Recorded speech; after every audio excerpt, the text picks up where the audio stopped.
Good evening, Manassas. Tonight I want to talk about memories. I've been married 51 years.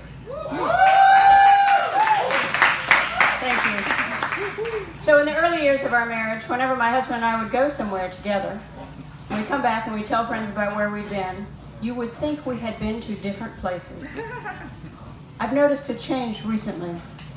Now I'm starting to adopt his memories without knowing it. I'll give you an example.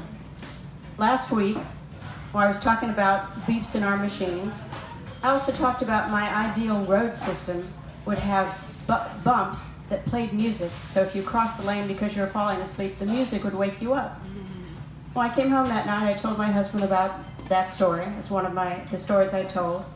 And he said, "You know, I came up with that idea, right?" I said, "No, what?" He said, "I came up with that idea. I was trying to figure out how to convert analog music signals to digital music signals. And then after I did that, I thought, well, it would be a very small step to go from digital music signals to program bumps in the road." Obviously, I no longer know where his memories start and my memories end. So let me give you two more examples.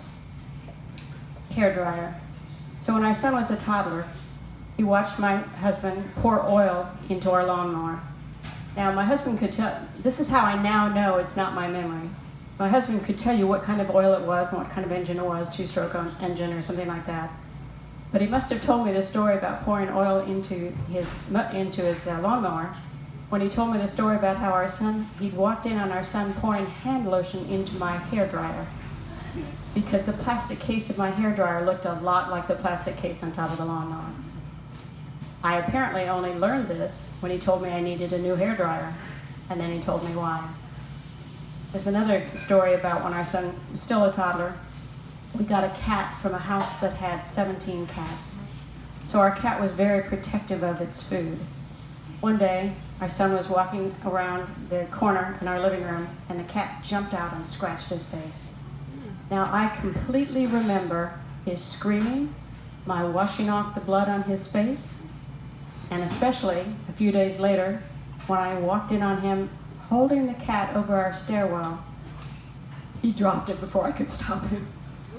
But I remember that story as though it were mine. And that's what happens when you've been married 51 years.